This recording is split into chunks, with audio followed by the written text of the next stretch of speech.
What is the best version of Overwatch? Depending on who you ask, it may be the creative expression of OpenQ when there are more opportunities for all combos, or maybe when every game has a sniper duel. The Overwatch experience is more than its format, and this is part 1 of 2 talking about the major talking points of Overwatch and its flaws, the misconceptions, and the ideas worth considering. We'll start by talking about the format differences and get to other key questions that can bring us closer to a solution.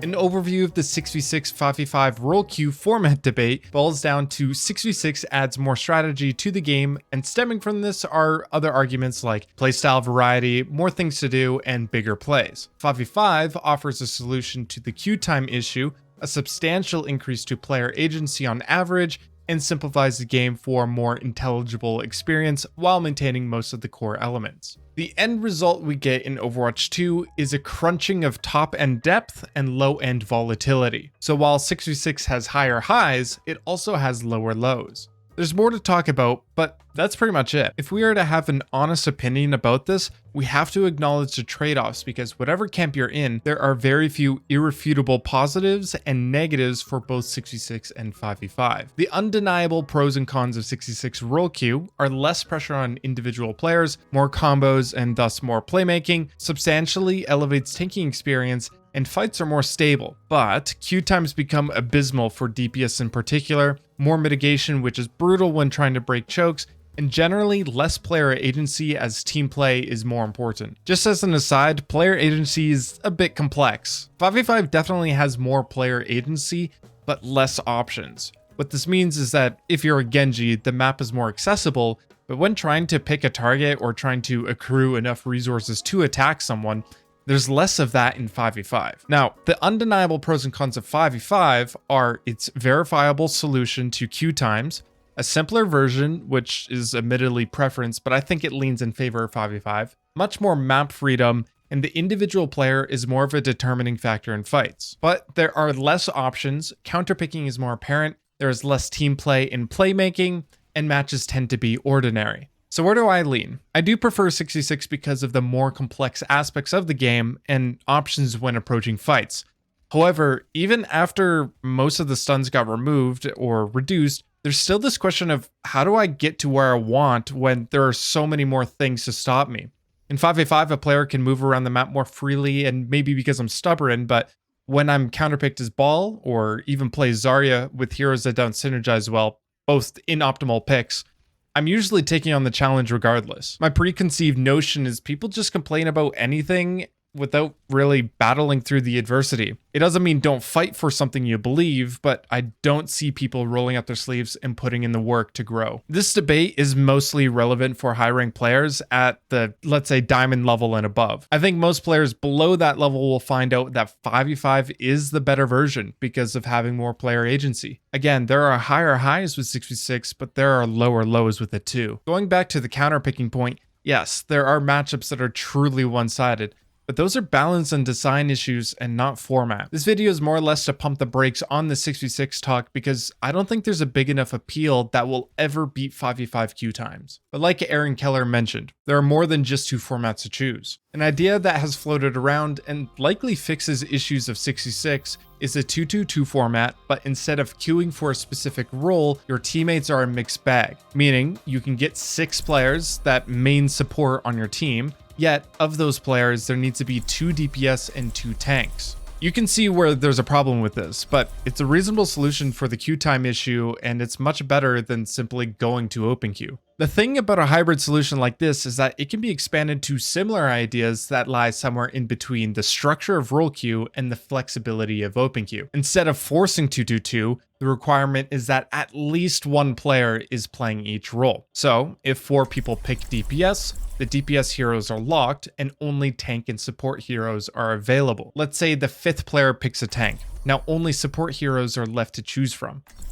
The draw to this specific format is allowing more role flexibility and composition makeup, which makes games feel more unique from one match to the next. Using the previous example, if one of the 4 DPS want to pick support, the option is available. In fact, your team composition can go from 1-4-1 to 2-1-3.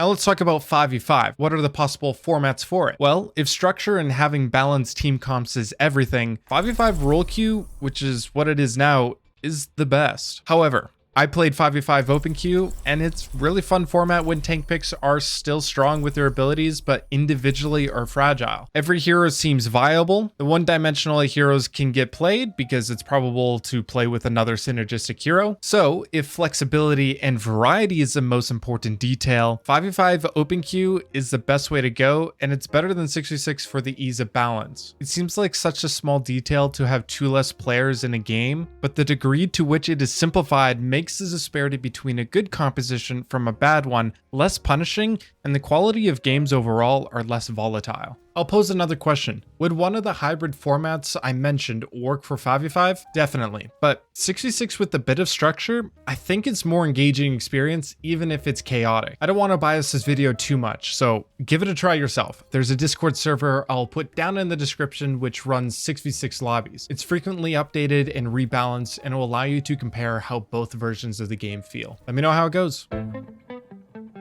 With hindsight, we know more about the balancing troubles of 5v5 after experiencing 2 years of it, before reaching another big moment in Overwatch's lifespan. There's a comment from Samito that makes a claim that 6v6 is easier to balance than 5v5. Man, balance broke Overwatch 1 and it broke Overwatch 2. No, to be honest, I think a lot of the bad balance nowadays is caused by the format. I think the format did more damage to Overwatch 2 than balance did. Because the format caused a lot of the bad balance, so I don't think that's fair to say. And I'm not a big fan of the balance team, to be honest. Later on, he would expand on this opinion by stating there is a never-ending cycle of balance because of the asymmetrical amount of players per role. There is merit to this because in order to maintain the feel of Overwatch when you transitioned, the power level between roles had to be roughly the same as before. The conclusion made was tanks needed to be stronger. The result? If there's one beefed up tank player, supports needed to punch harder because they would die without a fighting chance. Now, DPS are losing duels to supports, so they need some help too.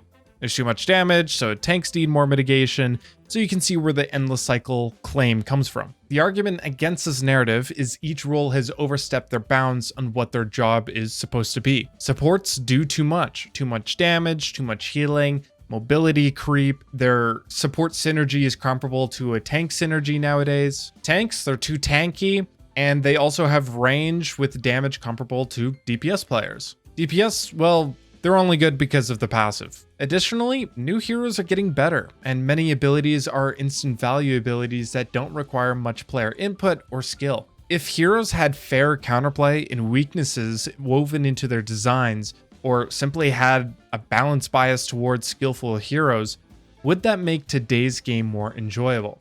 Counters will always exist, but the severity of those counters should only exist in the extremes, Wrecking Ball and Sombra for instance. Most matchups should aim towards being even and only given advantages in different contexts. If a Reaper tries to fight a Widow in open sightlines, the Reaper should lose 7 times out of 10. But if there are lots of pieces of cover and Reaper can close the gap effectively, then the Widow should lose 7 times out of 10. If this is the type of game we want to play where the differences between hero picks is more or less style differences, like I mentioned with the Reaper and Widow picks, and this could extend to Winston and Reinhardt, I believe 5v5 role queue would need to redesign a quarter of the hero roster. Addressing tanks could still prove to be a challenge even with the best balance. Nobody knows. But what's clear is every role and almost every hero can do everything. This is one solid argument for 6v6 because many of the heroes that didn't transition well into Overwatch 2 would fit rather nicely. There are cases like Widow and Hanzo that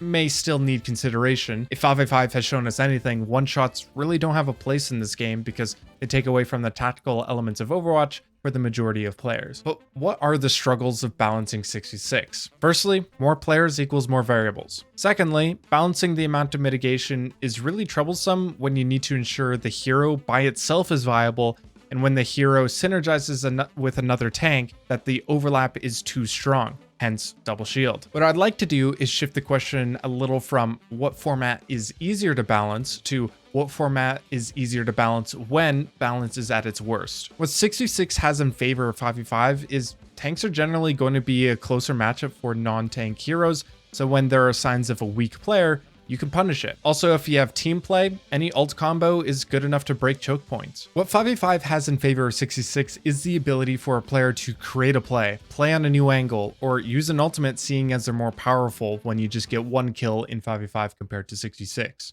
As I say this out loud, it does sound like both of these cases rely on some hope play when balance is at its worst. You hope that you can play against a weak opponent. You hope that you're more skilled, and you hope that your team can connect on a set play. Players are jostling back and forth to see who can win their duel. There are aspects of both formats that we hate. We wanted more structure, and this is what we got. Now we want freedom. From my perspective, either way you put it, when balance is unfair, the game isn't fun.